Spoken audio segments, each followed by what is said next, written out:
Good morning students. आज हम भूगोल प्रायोगिक का जो नेक्स्ट टॉपिक है उसमें द्विम आरेख शुरू करने जा रहे हैं और उसका पहला टॉपिक है साधारण आयताकार आरेख, सिंपल रेक्टेंगुलर डायग्राम। आप निरंतर अध्ययन कर रहे होंगे और अपना जो समय है उसका उपयोग करते रहें।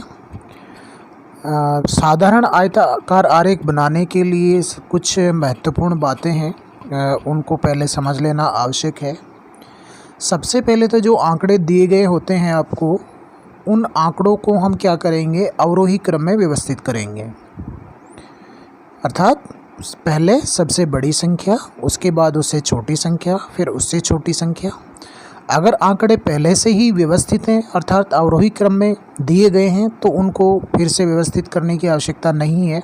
यदि आंकड़े अव्यवस्थित हैं अर्थात कभी आंकड़े बढ़ रहे हैं कभी घट रहे हैं, तो ऐसी स्थिति में सबसे पहले हम आंकड़ों का क्या करेंगे, अवरोही क्रम में व्यवस्थित कर लेंगे और उसके बाद हम कोई एक उपयुक्त मापनी का चयन करेंगे। उदाहरण के लिए जैसे मान लीजिए हम खाद्यान्नों के जो आंकड़े हैं उनसे कोई साधारण आयताकार आरेख बना रहे हैं और चावल का जो कुल प्रोडक्शन है किसी वर्ष में वो मान लीजिए 110 मिलियन टन है। तो ऐसे में जो 110 मिलियन टन है उसका जो कुल वॉल्यूम है उसको प्रकट करने के लिए हमें एक मापनी का चयन करना है। जैसे उदाहरण के लिए मैं यहाँ पर मापनी लेता हूँ कि 1 वर्ग सेंटीमीटर बराबर 1 मिलियन टन। ठीक है, तो चावल का जो कुल उत्पादन है 110 मिलियन टन, जो मापनी है उसके अनुसार आयत का जो कुल क्षेत्रफल होगा वर्ग इकाइयों में वो कितना होगा, 110 होगा। ठीक है, तो चावल का जो कुल क्षेत्रफल को प्रकट करने वाला आयत है उसकी जो क्षेत्रफल है वो कितना है, 110 वर्ग इकाई यानी कि 110 वर्ग सेंटीमीटर। अब हमको इस 110 वर्ग जो सेंटीमीटर आया है हमारे पास या 110 वर्ग जो इकाई आई हैं, इनको एक आयत से प्रकट करना है। और आयत प्रकट करने के लिए, बनाने के लिए हमें क्या करना है कि अपनी इच्छा से इस आयत की लंबाई निश्चित करके, जैसे मान लीजिए 110 है, मैंने इसकी लंबाई कितनी मान लीजिए मैंने माना इसकी 15 सेंटीमीटर, तो मैं 15 का भाग किस में दे दूंगा, 110 में, तो इसकी क्या आ जाएगी, चौड़ाई आ जाएगी। यहाँ पर हमें कोई फॉर्मूला नहीं लगाना है, सिर्फ अपनी स्वेच्छा से इसकी लंबाई का चयन करेंगे और जो लंबाई आपने चुनी है उसका कुल क्षेत्रफल में क्या करेंगे, भाग दे देंगे, तो आयत की चौड़ाई ज्ञात हो जाएगी। तो इस प्रकार हम आंकड़ों को व्यवस्थित क्रम में मापनी निश्चित करके सभी जो इकाइयां हैं उनका जो भी उत्पादन है, आंकड़े हैं, उनका कुल आयत का क्षेत्रफल ज्ञात करते हुए प्रत्येक जो इकाई है उसका जो कुल आयत का क्षेत्रफल आया है उसको प्रकट करने वाले आयतों की लंबाई चौड़ाई क्या करेंगे, निश्चित करेंगे। अगले जो आयत हैं उनकी लंबाई चौड़ाई निश्चित करते समय ये ध्यान रखना है कि जो पहले आयत की लंबाई चौड़ाई है अगले वाले आयत की लंबाई भी और चौड़ाई भी क्रम से घटते हुए क्रम में होनी चाहिए। अन्यथा क्या होगा कि अगर लंबाई आपने ऐसी ली है जो तो कम है लेकिन चौड़ाई उसकी पहले वाले आयत से क्या हो रही है, ज़्यादा जा रही है, तो वो क्या होगा, उसको बाहर निकलेगा, उसको क्रॉस करेगा। तो ऐसा नहीं करना है, आपको ये ध्यान रखना होगा कि जब अगले आयत की लंबाई आप निश्चित करें, यहाँ भी आपको स्वेच्छा से ही उसकी लंबाई निश्चित करनी है और लंबाई इस तरह से निश्चित करनी है कि जो चौड़ाई आएगी वो पहले वाले आयत की चौड़ाई से क्या हो, कम हो। इस प्रकार हम दिए गए आंकड़ों को सबसे पहले अवरोही क्रम में व्यवस्थित करते हैं, उपयुक्त मापनी का चयन कर आयत का कुल क्षेत्रफल ज्ञात करेंगे और सभी आयतों की क्या करेंगे, लंबाई और चौड़ाई क्रमिक रूप से ज्ञात करेंगे। और उसके बाद हम क्या करते हैं, जो हमारा साधारण आयताकार आरेख है उसकी क्या करेंगे, रचना करेंगे। जैसा कि अब यहाँ पर हम एक उदाहरण लेते हैं।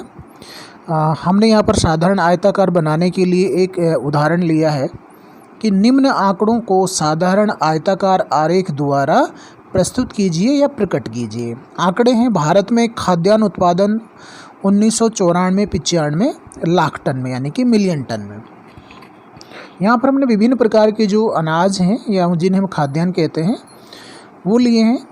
इसमें चावल, ज्वार, बाजरा, मक्का, गेहूँ, जौ, हमने अब 5 प्रकार के जो खाद्यान्न हैं उनके आंकड़े इस डायग्राम को समझने के लिए लिए हैं। तो आप देख रहे हैं, जैसा कि मैंने आपको प्रारंभ में बताया था कि सबसे पहले हमें सवाल में ये देखना है कि क्या हमारे आंकड़े अवरोही क्रम में व्यवस्थित हैं, अर्थात वो क्रमिक रूप से क्या हो रहे हैं, घट रहे हैं, यानी कि पहले बड़ी संख्या है, फिर उससे छोटी संख्या है, फिर उससे छोटी संख्या है। ये सवाल में देखने से आपको पता लग जाएगा। अगर ऐसा नहीं है तो आपको क्या करना है, जैसा कि मैंने आपको एरो से दूसरी तरफ जो टेबल बनाया है इनको व्यवस्थित करके आपको समझाने का प्रयास किया है कि इन आंकड़ों को आरोही या अवरोही क्रम में क्या करेंगे, व्यवस्थित करेंगे। मोस्टली हम क्या करते हैं, इस आरेख को बनाने के लिए आंकड़ों को हम अवरोही क्रम में ही क्या करते हैं, व्यवस्थित करते हैं, जिससे कि जो हमारा जो डायग्राम है उसको बनाने में हमें क्या रहेगी, सुविधा रहेगी। अब यहाँ पर मैंने देखिए जो हमारे खाद्यान्न अनाज हैं, चावल 600 है, उसके बाद कौन सा बड़ा आंकड़ा है, गेहूं का है। अब हम ज्वार बाजरा की जगह क्या लिया है, गेहूं को लिया है, क्योंकि 600 के बाद जो दूसरी बड़ी संख्या है वो क्या है, गेहूं है। इसके बाद हमने क्या लिया है, ज्वार बाजरा लिया है, फिर हमने क्या लिया है, मक्का लिया है, और सबसे अंत में जो सबसे छोटी संख्या है जो 18 लाख टन, उसको हमने क्या किया, लिया है। इसके बाद हम क्या करेंगे, अब इससे हम आरेख की क्या करेंगे, रचना करेंगे। अब हमने क्या किया, इन जो विभिन्न हमारे आंकड़े थे, जैसे चावल 600 मिलियन टन, गेहूं 455 मिलियन टन, ज्वार बाजरा 187 मिलियन टन, मक्का 79 लाख टन, और जो हमारा है 18 लाख टन। आगे हम लिखते हैं कि आयत का क्षेत्रफल। अब हमको जो हमने मापनी निश्चित की है, ये मापनी सभी बच्चों की अलग अलग हो सकती है। ऐसा कुछ भी नहीं है कि कोई एक यूनिवर्सल मापनी है कि यही सबका आना चाहिए, ऐसा नहीं है। हम अपनी सुविधा के अनुसार इस मापनी का क्या करते हैं, चयन करते हैं। मापनी ऐसी भी नहीं होनी चाहिए कि जो आपका डायग्राम बने पूरा जो कागज़ है उसको ही क्या कर ले, कवर कर ले, और मापनी ऐसी भी नहीं लेनी चाहिए कि आपका जो डायग्राम है कागज़ के ऊपर एक छोटा सा एक जो जिसे हम बिंदी कह सकते हैं या एक छोटा सा सिक्का कह सकते हैं उसके माफिक वो दिखाई दे। यानी कि मापनी हमें ऐसी लेनी चाहिए कि जो जिस कागज़ पर आप उसको बना रहे हैं वो व्यवस्थित रूप से और आकर्षक रूप से क्या हो जाए, प्रस्तुत हो जाए, और देखने में क्या लगे, आकर्षक लगे। तो यहाँ पर जैसे मैंने मापनी ली है कि 1 वर्ग सेंटीमीटर बराबर मैंने लिया है 10 लाख टन। तो जो विभिन्न प्रकार के जो फसलें हैं उनका जो कुल उत्पादन है उसको उसका जो आयत है उसका कुल क्षेत्रफल क्या होगा, उसको बनाने के लिए हम क्या करेंगे, जैसे 600 है तो 600 में जो आपने मापनी का चयन किया है, कितना किया है, 1 वर्ग सेंटीमीटर बराबर 10 लाख टन। तो 600 में हम क्या करेंगे, 10 का क्या करेंगे, भाग दे देंगे, तो हमारा क्या आया, 60 आया। यानी कि आयत का जो कुल क्षेत्रफल है वो कितना है, 60 वर्ग सेंटीमीटर हो गया। यानी कि 600 जो लाख टन है उसको हम कितने बड़े आयत से दिखाएंगे, 60 वर्ग सेंटीमीटर के आयत से उसके कुल उत्पादन को प्रदर्शित करेंगे। तो इस प्रकार सभी का हम क्या करेंगे, आयत का जो कुल क्षेत्रफल है वो ज्ञात कर लेंगे। जैसे 455 है, इसमें भी 10 का भाग देंगे। इसी प्रकार 187 है, इसमें भी हम 10 का भाग देंगे। तो इस प्रकार सभी का जो आपकी फसलें हैं, खाद्यान्न हैं या अनाज हैं, उनका जो आयत का जो क्षेत्रफल है वो क्या होगा, ज्ञात हो जाएगा।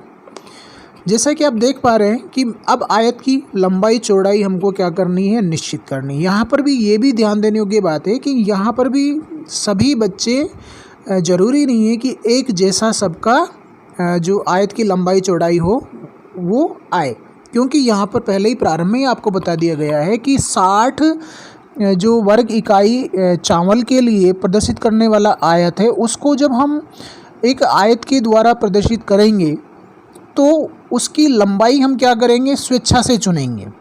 यहाँ पर हम क्या हैं, स्वतंत्र हैं आयत की लंबाई चुनने के लिए। जैसे मान लीजिए एक बच्चे ने 10 को चुना, कि एक बच्चे ने 11 को लंबाई उसकी चुनी, एक ने उसकी 12 चुनी, एक ने उसकी 9 चुनी, किसी ने उसको 10.5 चुना, किसी ने 11.5 चुना।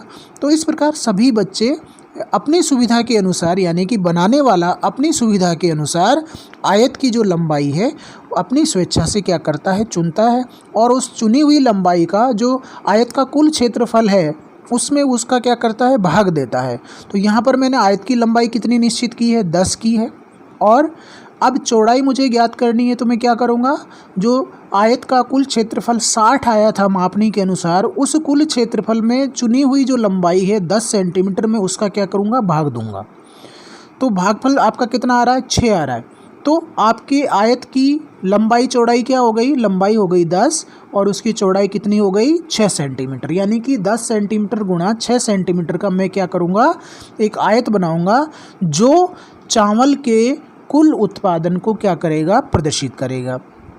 इसी प्रकार जब हम अगला आयत बनाएंगे, जैसे गेहूं के लिए हमें आयत बनाना है जिसका कुल आयत का क्षेत्रफल है 45.5, तो ये आपको ध्यान रखना है कि जो लंबाइयां हैं, आयत की लंबाई है, जैसे पहला आयत की लंबाई 10, तो दूसरे आयत की जो लंबाई है आपको फिर अपनी मर्जी से चुनना है, स्वेच्छा से उसकी लंबाई को चुनना है। तो पहले वाले आयत से दूसरे वाले आयत, यानी कि अगला जो आयत आप बना रहे हैं उसकी लंबाई क्या हो, घटते क्रम में हो, यानी कि उससे कम हो पहले वाले आयत की लंबाई से। पहले वाले आयत की लंबाई कितनी थी, 9 थी। अब मैं 9 का जो कुल क्षेत्रफल है गेहूं का, यानी कि 45.5 उसमें भाग देता हूँ, तो उसकी जो चौड़ाई आएगी वो आएगी 5.05। यानी कि अब देखिएगा, पहले वाले आयत की लंबाई 10 और चौड़ाई कितनी है, 6 है। तो दूसरे आयत की लंबाई कितनी हो गई, 9 और चौड़ाई कितनी हो गई, 5.05। यानी कि दूसरे आयत की लंबाई चौड़ाई पहले वाले आयत की लंबाई चौड़ाई से क्या है, कम है। इसी प्रकार अगले वाले आयत की लंबाई निश्चित करूँगा। जैसे यहाँ पर 7 लिया है, मैं 7 का भाग किस में दूंगा, 18.7 में। तो आपकी जो चौड़ाई है आयत की वो कितनी आ जाएगी, 3.66। तो इस प्रकार सभी आयतों को इस तरह से आपको उनकी लंबाई चौड़ाई निश्चित करनी है कि वो क्रमिक रूप से क्या हों, घटते क्रम में, यानी कि लंबाइयाँ भी क्या हैं, पहले वाले आयत से कम होती जाएँ, और उनकी चौड़ाइयाँ हैं वो भी क्या हों, पहले वाला आयत से क्या हों, कम होती जाएँ। तो इस प्रकार आपको ये देखना है कि सभी आयतों की लंबाई और जो चौड़ाइयाँ हैं वो क्रम से क्या हों, घटती जाएं। अब हम जो डायग्राम है उसकी रचना करेंगे। तो सबसे पहले हम क्या करेंगे, एक जो सबसे बड़ा आपका आयत आया था 10 गुणा 6, यानी कि लंबाई 10 और 6, 10 गुणा 6 सेंटीमीटर का एक बड़ा आयत बना लेंगे, जैसा कि चित्र में आप देख पा रहे हैं। उसके बाद जो आपका ओरिजेंटल स्केल है, यहाँ पर आप स्केल रखेंगे, और जो आयत की लंबाइयाँ हैं, जैसे 10 तो अपन ने बना ही लिया। अब गेहूँ कितना है,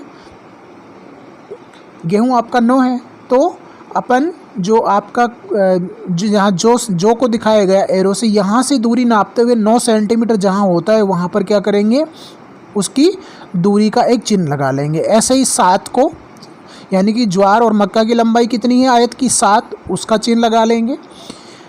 मक्का की कितनी है, 6 है, 6 पर चिन्ह लगा लेंगे, जो कि कितनी है, 1.8 है, तो 1.8 पर उसको लगा लेंगे। तो इस प्रकार हम ये दूरियां क्रम से क्या करते जाएंगे, घटाते हुए नीचे ले आएंगे।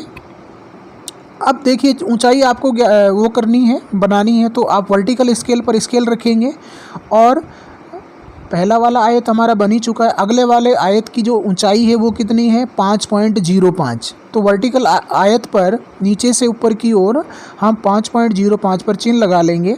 ऐसे ही ज्वार बाजरा का 2.66, मक्का का 1.31 और जौ का 1 सेंटीमीटर। अब इन जो दूरियां आपको ओरिजेंटल स्केल और वर्टिकल, यानी कि जो क्षैतिज मापनी पर आपने चिन्ह लगाए थे आयत की लंबाई के, और जो आपने लंबवत जो मापनी थी उसके ऊपर जो चिन्ह लगाए थे आपने, उनको मिलाते हुए जो आयत हैं उनको क्या करेंगे, बनाएंगे। तो आप पाएंगे कि जो सबसे बड़ा आयत है उसी के अंदर जो शेष आयत हैं वो क्या होते हैं, आपको समाहित होते हुए दिखाई देते हैं। ठीक उसी प्रकार जैसे हम एक बड़े बर्तन में छोटा बर्तन, फिर उससे छोटा बर्तन, छोटा बर्तन उसमें क्या कर देते हैं, रख देते हैं। तो यहाँ पर भी ये ठीक उसी प्रकार से है। अरे अब इनमें क्या करेंगे, अलग अलग शेड दे देंगे और उनके सम्मुख उस खाद्यान्न का क्या कर देंगे, नाम लिख देंगे।